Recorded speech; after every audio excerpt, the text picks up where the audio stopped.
Alright, what's up guys, welcome back to another Pokemon X and Y Wi-Fi battle. This was a pretty decent battle I had, so let's get into it.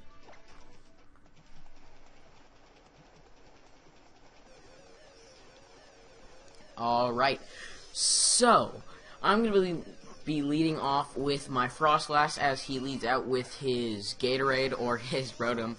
Right here, I'm going to go for the Shadow Ball because it's stab, and I know it's going to do the most damage out of what I have, and it's going to end up getting a crit, which is pretty nice, and it's going to almost knock it out, but not quite. He goes for the Shadow Ball too, which is kind of an odd thing to run on Rotom, but whatever.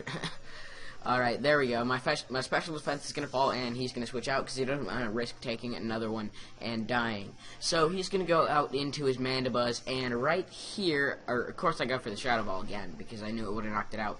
Obviously, it does nothing because Mandibuzz is a total, ridiculously annoying Pokemon with a lot of defense. It's a defensive beast is what I was trying to say. He goes for the knockoff as I go for the Destiny Bond because I knew I didn't want to have to deal with knocking this thing out later. Wow, I can't talk.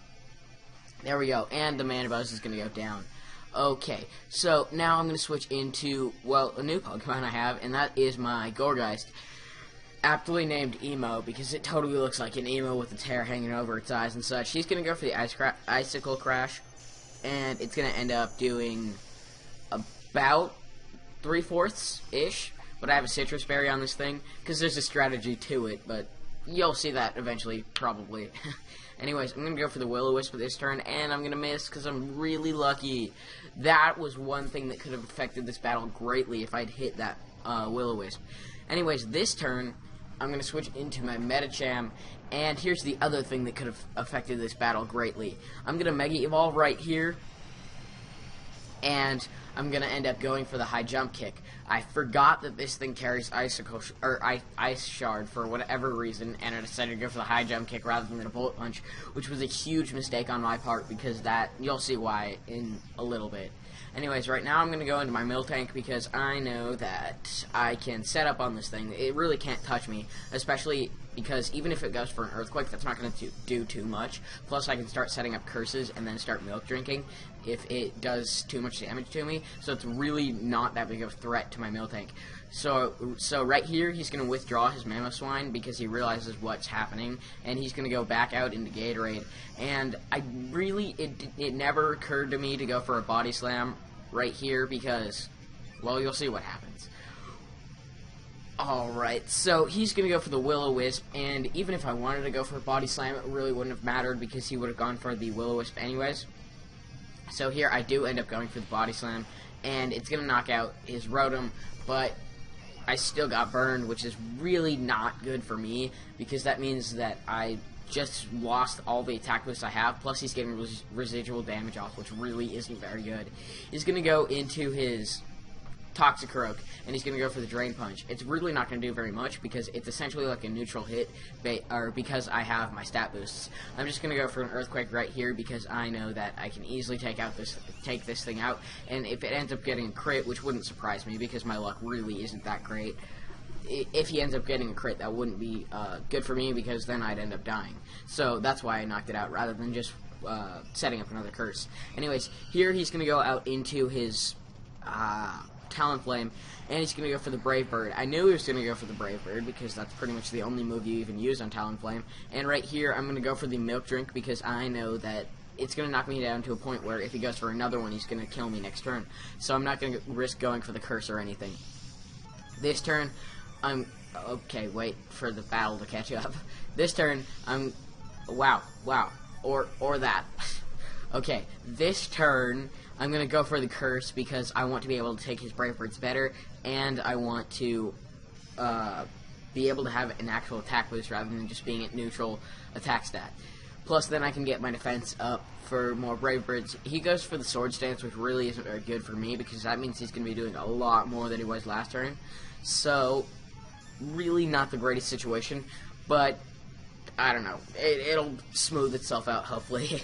Alright, so after I get my leftovers, recovery, and then get burned. Jeez, this was a ridiculous long battle. I don't know how I dealt with this. Anyways, he's going to go for the Brave Bird this turn because he knows that I'm going to knock him out this turn, or at least almost knock him out. He's going to bring me down to 58 HP, and I'm going to go for the Body Slam. and it's going to end up doing quite a bit to him. It's going to do enough to almost knock him out. It leaves him at about, I don't know, at about a 4th HP, I guess. And then I'll get my leftovers recovery and then get burned again.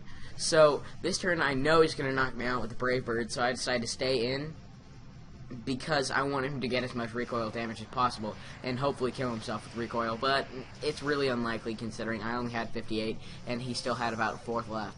So that's going to be the end of my mill tank, which really is kind of upsetting.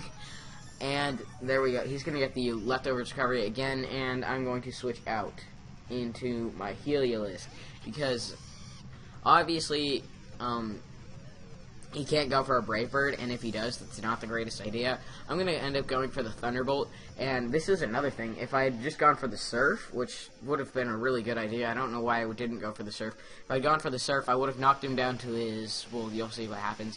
Right here, I knocked him down to his Sash. If I'd gone for the Surf, I could have knocked him down to his Sash, and then that would have ended up killing the Mamoswine, and then that would be the end of the Mamoswine, and I'd still have my Heliolisk, but that didn't quite happen. Alright, so now I'm going to switch out into my Excadrill because I know that I'm going to be able to take whatever he does, and then I can kill him off. And Monty's really the weakest link at the moment because he can't do too much to anything that my opponent has left. So here I'm going to go for the Shadow Claw just in case he goes out into Talonflame because I really don't want to deal with that. Actually, there's another mistake I make later on. Jeez, I made a lot of mistakes in this battle that could have won me this. So right here, he goes for the Roost, and I'm gonna go for the Shadow Claw again. And the reason I run Shadow Claw on this, or the reason I went for the Shadow Claw, not why I run Shadow Claw. The reason I went for the Shadow Claw instead of going for the Rock Slide, which I do have, is because I didn't want to risk missing like I did before, and then that's what led to Mamoswine still being alive and Frowny Face. Alright, so this turn he's going to go for the Flare Blitz and knock me out, but luckily the recoil is going to kill him this time, and I was really hoping for that, because if it didn't, that would have been even worse, because right now all I have left is my Gourgeist, couldn't remember the name of it. He's going to switch out into his Kangaskhan, and I'm like, oh, this match is mine, because General Kangaskhan can't hit you with anything other than, what do you call it? Normal Mega Kangaskhan can't hit you with anything other than Sucker Punch. I was just going to go for a Will-O-Wisp and then a bunch of Leech Seeds or whatever and just stall him out until the battle was over. But he carries Outrage. And at this point I was kind of mad because no one carries Outrage on Mega Kangaskhan, and it was just beyond upsetting for that to happen. And it was a bad feeling. Alright, anyways, hope you guys enjoyed the battle. Don't forget to leave a like. Bye.